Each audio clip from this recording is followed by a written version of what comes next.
A very warm welcome to all students.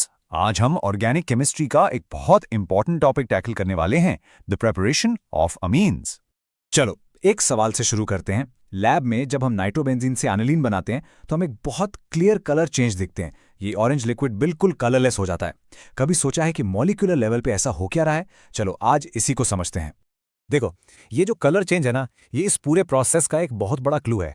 आज हम amines बनाने के पीछे का जो कोर आइडिया है उसको समझेंगे और इसके बाद इस सारी रिएक्शंस आपको बहुत ही सिंपल लगने लगेंगी। लेकिन ये इतना इम्पॉर्टेंट है क्यों? क्योंकि ये समझना कि अमीन्स कैसे प्रिपेयर होते हैं केमिस्ट्स को नए मेडिसिन्स, डाइज और मटेरियल्स डिजाइन करने में हेल्प करता है। ये सब एसेंशियल बिल्डिंग ब्लॉक्स हैं। तो आते हैं सबसे क्रूशियल पॉइंट पर। अमीन्स को प्रिपेयर करने की जितने भी मेजर मेथड्स हैं वो फंडामेंटली बस एक ही प्रोसेस पर बेस्ड है, रिडक्शन।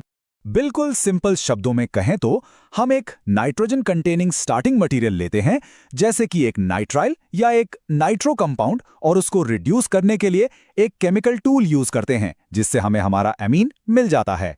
तो व्हाट्स रियली हैपनिंग यहाँ पर? या तो हम नाइट्रोजन पर इलेक्ट्रॉन्स और हाइड्रोजन एटम्स ऐड कर रहे हैं, या फिर हम उससे ऑक्सीजन एटम्स को हटा रहे हैं। जैसे एक नाइट्राइल में जो RC ट्रिपल बॉन्ड N है वो रिड्यूस होकर RCH2 सिंगल बॉन्ड NH2 बन जाता है, या फिर एक नाइट्रो ग्रुप यानी NO2 से ऑक्सीजन एटम्स हट जाते हैं और उनकी जगह हाइड्रोजन आ जाता है। ओके, एक कॉमन कंफ्यूजन दूर करते हैं। ये मत सोचना कि सारे मेथड से एक ही टाइप का अमीन मिलता है। याद रखो, जब भी हम नाइट्राइल्स यानी RCN का रिडक्शन करते हैं हमें हमेशा एक प्राइमरी अमीन ही मिलेगा। दूसरे methods on the other hand थोड़े ज्यादा फ्लेक्सिबल हो सकते हैं। अब इस आइडिया को हमेशा के लिए दिमाग में फिट करने के लिए चलो एक एनालॉजी यूज करते हैं। Imagine it like this. सोचो कि अमीन प्रिपेयर करना एक मूर्ति बनाने जैसा है। जो हमारा स्टार्टिंग मटेरियल है वो है हमारा पत्थर का ब्लॉक। हमारा जो रिड्यूसिंग एजेंट है जैसे LiLH4 या SN/HCl वो है हमारी छेनी यानी चिजल, जिससे हम उस पत्थर को काटकर शेप देते हैं।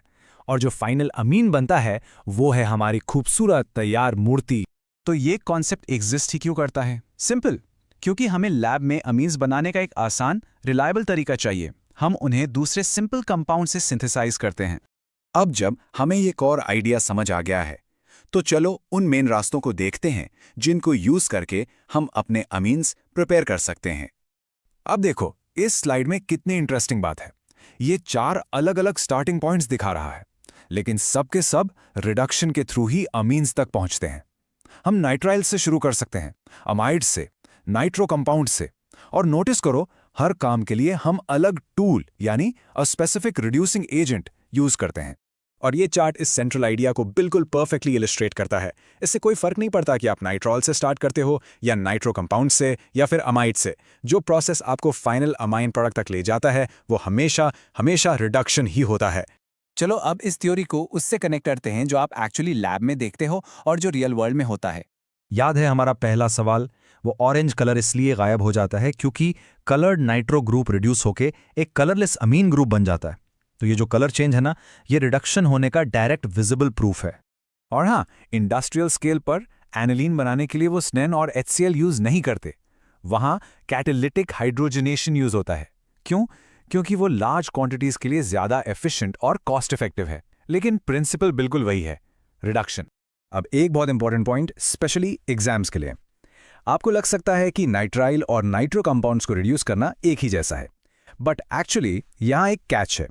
जब हम एक नाइट्राइल को रिड्यूस करते हैं तो फाइनल अमीन में एक कार्बन एटम ज्यादा होता है, बट जब हम एक नाइट्रो कंपाउंड को रिड्यूस करते हैं तो फाइनल अमीन में बिल्कुल सेम कार्बन स्केलेटन रहता है। इस पॉइंट को जरूर याद रखना। चलो जल्दी से क्विक रिकैप करते हैं कि आपको एग्जाम्स के लिए क्या याद रखना है ताकि ये टॉपिक एकदम आसान लगे। बस ये 3 सिंपल पॉइंट्स दिमाग में रखो। पहला, the core idea is reduction. दूसरा, इसकी एनोलॉजी है स्कल्पटिंग यानी मूर्ति बनाना। और तीसरा, इसका एक ग्रेट रियल वर्ल्ड एग्जाम्पल है industrial aniline production. Main promise करता हूं, अगर आप ये कोर आइडिया, एक विजुअल पिक्चर जैसे स्कल्पटिंग और एक रियल एग्जाम्पल याद रखेंगे तो ये टॉपिक आपको एग्जाम में बिल्कुल भी परेशान नहीं करेगा। Trust me, you've got this। सो अब आप अमीन्स प्रिपेयर करने में मास्टर हो गए हो। अगला सवाल ये है, इन अमीन से हम आगे क्या बना सकते हैं? वो हम अगली बार एक्सप्लोर करेंगे। Keep learning.